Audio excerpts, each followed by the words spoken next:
नमस्कार, ये आकाशवाणी पटना है। अब आप राकेश कुमार सिंह से प्रादेशिक समाचार सुनिए। पहले मुख्य समाचार। विधानसभा चुनाव के लिए प्रचार चरम पर। एनडीए और महागठबंधन समेत विभिन्न दलों के स्टार प्रचारक कर रहे हैं जनसभाएं। भाजपा के वरिष्ठ नेता और प्रधानमंत्री नरेंद्र मोदी ने पटना में रोड शो किया। भाजपा के वरिष्ठ नेता और केंद्रीय गृह मंत्री अमित शाह ने वैशाली के महुआ में जनसभा को संबोधित करते हुए कहा, बिहार में मुख्यमंत्री और दिल्ली में प्रधानमंत्री पद की कोई वैकेंसी नहीं है। कांग्रेस के वरिष्ठ नेता राहुल गांधी और राजद नेता तेजस्वी प्रसाद यादव ने बेगूसराय और मोकामा में चुनावी जनसभा को संबोधित किया। और मुख्य निर्वाचन आयुक्त ज्ञानेश कुमार ने कहा, बिहार चुनाव में हिंसा को बिल्कुल बर्दाश्त नहीं किया जाएगा। अब समाचार विस्तार से। बिहार विधानसभा चुनाव के पहले चरण के लिए चुनाव प्रचार जोरों पर है। राष्ट्रीय जनतांत्रिक गठबंधन और महागठबंधन के स्टार प्रचारक जनसभाओं को संबोधित कर रहे हैं। कई स्थानों पर आज नेताओं ने अपने उम्मीदवारों के समर्थन में रोड शो भी किया। प्रधानमंत्री नरेंद्र मोदी ने आज पटना में रोड शो किया। श्री मोदी ने सबसे पहले दिनकर गोलंबर पर राष्ट्रकवि रामधारी सिंह दिनकर को श्रद्धांजलि अर्पित की। इसके बाद प्रधानमंत्री का लगभग 3 किलोमीटर लंबा रोड शो शुरू हुआ। यह रोड शो राजेंद्र नगर स्थित दिनकर गोलंबर से शुरू होकर नाला रोड, ठाकुरवाड़ी रोड, बारी पथ और बाकरगंज होते हुए गांधी मैदान के निकट उद्योग भवन पर समाप्त हुआ। रोड शो में जदयू के वरिष्ठ नेता और केंद्रीय मंत्री ललन सिंह, भाजपा के बिहार चुनाव प्रभारी धर्मेंद्र प्रधान, पटना साहिब के सांसद रविशंकर प्रसाद और पार्टी के प्रदेश अध्यक्ष दिलीप जायसवाल सहित अन्य शामिल हुए। पटना में जगह जगह बड़ी एलईडी स्क्रीन लगाई गई थी, जिससे लोगों ने प्रधानमंत्री के रोड शो को देखा। रोड शो को लेकर पटना के लोगों में जबरदस्त उत्साह नजर आया। रोड शो के विभिन्न मार्गों पर लोगों ने प्रधानमंत्री नरेंद्र मोदी का स्वागत पुष्प वर्षा कर की। इस रोड शो के जरिए प्रधानमंत्री ने पटना जिले की 14 विधानसभा सीटों पर एनडीए उम्मीदवारों को वोट करने की अपील की। भाजपा के प्रदेश अध्यक्ष दिलीप जायसवाल ने कहा कि प्रधानमंत्री का रोड शो ऐतिहासिक रहा। श्री जायसवाल ने कहा कि पीएम मोदी की गारंटी पर जनता को पूरा विश्वास है। अद्भुत रोड शो। मैंने जीवन में इस तरह का रोड शो, जो ऐतिहासिक रोड शो आज पटना की जनता ने दुनिया के लोकप्रिय नेता आदरणीय श्री नरेंद्र मोदी जी का और अभिवादन किया, और जो जोश था लोगों में, जो सकारात्मक चेहरा था, वो दिखाई से ही लगता है कि एक बार फिर से एनडीए सरकार और बिहार की जनता, पटना की जनता मोदी जी के गारंटी पर विश्वास करती है। इधर जदयू के वरिष्ठ नेता और केंद्रीय मंत्री ललन सिंह ने कहा कि प्रधानमंत्री के रोड शो में लोग जिस तरह उत्साहित थे, यह इस बात का प्रमाण है कि श्री मोदी आज भी देश के लोकप्रिय नेता हैं। रोड शो था, आपने देखा कि आदरणीय प्रधानमंत्री नरेंद्र मोदी जी के रोड शो में आम लोग किस तरह से उत्साहित थे, किस तरह लोग, महिलाएं आरती उतार रही। ये इस बात का प्रमाण है कि आदरणीय प्रधानमंत्री जी आज भी इस देश के सबसे जनप्रिय नेता हैं। भाजपा के स्टार प्रचारक और प्रधानमंत्री नरेंद्र मोदी ने आज भोजपुर जिले के आरा में एक जनसभा को संबोधित करते हुए आरोप लगाया कि महागठबंधन का घोषणा पत्र झूठ से भरा दस्तावेज है। साथियों, एक तरफ एनडीए का ईमानदार घोषणा पत्र है, तो और उधर जंगल राज वाले हैं। इन्होंने अपने घोषणा पत्र को भी झूठ का, छल कपट का, लोगों की आंखों में धूल झोंकने वाला दस्तावेज बना दिया है। और जंगल राज वालों, जनता जनार्दन कोई बुबर्ग बुझे हो क्या? मत भूलो, ये पब्लिक है, सब जानती है।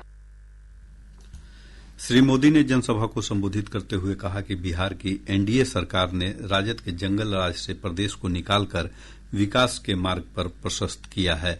उन्होंने जनता से एनडीए को एक बार फिर जिताने की अपील की। इधर भाजपा के वरिष्ठ नेता और केंद्रीय गृह मंत्री अमित शाह ने वैशाली के महुआ में जनसभा को संबोधित करते हुए कहा कि बिहार में मुख्यमंत्री और दिल्ली में प्रधानमंत्री पद की कोई वैकेंसी नहीं है। श्री शाह ने कहा कि तेजस्वी प्रसाद यादव का मुख्यमंत्री बनने का सपना पूरा नहीं होगा। लालू जी, न आपका बेटा मुख्यमंत्री बनने वाला है, न सोनिया जी का बेटा प्रधानमंत्री बनने वाला है। बिहार में मुख्यमंत्री का और दिल्ली में प्रधानमंत्री का पद खाली नहीं है। यहाँ पर नीतीश कुमार जी बैठे हैं और वहाँ पर नरेंद्र मोदी जी बैठे हैं। नरेंद्र मोदी। जदयू अध्यक्ष और मुख्यमंत्री नीतीश कुमार ने मुंगेर के तारापुर और सहरसा के नौहट्टा में चुनावी सभा को संबोधित किया। श्री कुमार ने कहा कि उनकी सरकार ने राज्य में शिक्षा, स्वास्थ्य, सड़क, बिजली और पानी जैसी मूलभूत सुविधाओं के लिए लगातार काम किया है। ये लोग तो अपना परिवार का बेटा बेटी या पत्नी सबको करते रहता है। आप लोग देखते हैं हम लोगों ने कभी अपने परिवार वालों को इधर उधर करते हैं? सारे लोगों को पूरे बिहार में महिलाओं का कितना बड़ा उत्थान किया हम लोगों ने। अब पहले कुछ नहीं किया था। मध्य प्रदेश के मुख्यमंत्री मोहन यादव ने दरभंगा एयरपोर्ट पर मीडिया से बातचीत में दावा किया कि बिहार में एक बार फिर नीतीश कुमार के नेतृत्व में एनडीए की सरकार बनेगी। श्री यादव ने कहा कि एनडीए सरकार ने बिहार को जंगल राज से मुक्ति दिलाई है। वहीं महागठबंधन की ओर से कांग्रेस के वरिष्ठ नेता राहुल गांधी ने बेगूसराय में एक जनसभा को संबोधित करते हुए कहा कि महागठबंधन की सरकार बनने पर प्रदेश के सभी वर्गों के कल्याण के लिए काम होगा। अलग अलग लोग बिहार में रहते हैं और महागठबंधन ने और हमने निर्णय लिया है कि जो सरकार बनेगी, महागठबंधन की जो सरकार बनेगी, उस सरकार में बिहार के सारे लोग शामिल होंगे। हम चाहते हैं कि ये जो सरकार आए, जो आने वाली है, इसमें बिहार की आवाज सुनाई दे, बिहार के युवाओं की आवाज। महागठबंधन के मुख्यमंत्री पद के उम्मीदवार तेजस्वी प्रसाद यादव ने आज नालंदा और मोकामा में चुनावी सभा को संबोधित किया। इस अवसर पर श्री यादव ने कहा कि महागठबंधन का घोषणा पत्र राज्य के युवाओं, किसानों और गरीबों के उत्थान को ध्यान में रखकर बनाया गया है। उन्होंने कहा कि महागठबंधन की सरकार बनने पर युवाओं को बिहार में ही नौकरी के अवसर उपलब्ध कराए जाएंगे। जब तेजस्वी सरकार में आएगा तो बेईमान अधिकारी को सलाखों के पीछे भेजेगा, ईमानदार अधिकारी को इनाम देगा। जनता का राज लाना है, लोकतंत्र में मालिक जनता है, अफसरशाही को खत्म करना है। इधर समाजवादी पार्टी के राष्ट्रीय अध्यक्ष अखिलेश यादव ने सीतामढ़ी में राजद प्रत्याशी सुनील कुशवाहा के समर्थन में चुनावी सभा को संबोधित किया। इस अवसर पर श्री यादव ने केंद्र और बिहार की एनडीए सरकार को जुमलेवारी सरकार करार देते हुए लोगों से महागठबंधन को जिताने की अपील की। प्रादेशिक समाचार आप आकाशवाणी पटना से सुन रहे हैं। ताजा समाचारों के लिए आप हमारे एक्स हैंडल AIR News _ पर जा सकते हैं। मुख्य निर्वाचन आयुक्त ज्ञानेश कुमार ने कहा है कि बिहार चुनाव में हिंसा को बर्दाश्त नहीं किया जाएगा। श्री कुमार ने कानपुर में संवाददाताओं से बातचीत में कहा कि आयोग पूरी तरह शांतिपूर्ण और निष्पक्ष चुनाव कराने के लिए प्रतिबद्ध है। जहां तक हिंसा की बात है, चुनाव आयोग यह स्पष्ट करना चाहता है कि इलेक्शन कमीशन हिंसा की कोई भी गतिविधि बर्दाश्त नहीं की जाएगी और सामान्य मतदाता शांतिपूर्वक अपनी स्वेच्छा के अनुसार पारदर्शी तरीके से मतदान कर पाए। चुनाव आयोग उसके लिए पूरी तरह तैयार है। मुख्य चुनाव आयुक्त ने बिहार की जनता से चुनाव में अपनी भागीदारी सुनिश्चित करने की अपील भी की। बिहार में चुनाव चल रहे हैं। बिहार के चुनावों में हर राजनीतिक दल कंटेस्टेशन के साथ अपने अपने तरीकों से मतदाताओं को उन्हें वोट देने की अपील कर रहे हैं। मैं एक बार स्पष्ट करना चाहता हूं कि चुनाव आयोग के लिए न कोई पक्ष है न कोई विपक्ष है, सब समकक्ष है। मैं सभी बिहार के मतदाताओं से यह आह्वान करना चाहता हूं कि आइए चुनाव के इस पर्व को सभी लोग मिलकर मनाएं और सभी लोग अपने मत का प्रयोग करने जरूर आएं।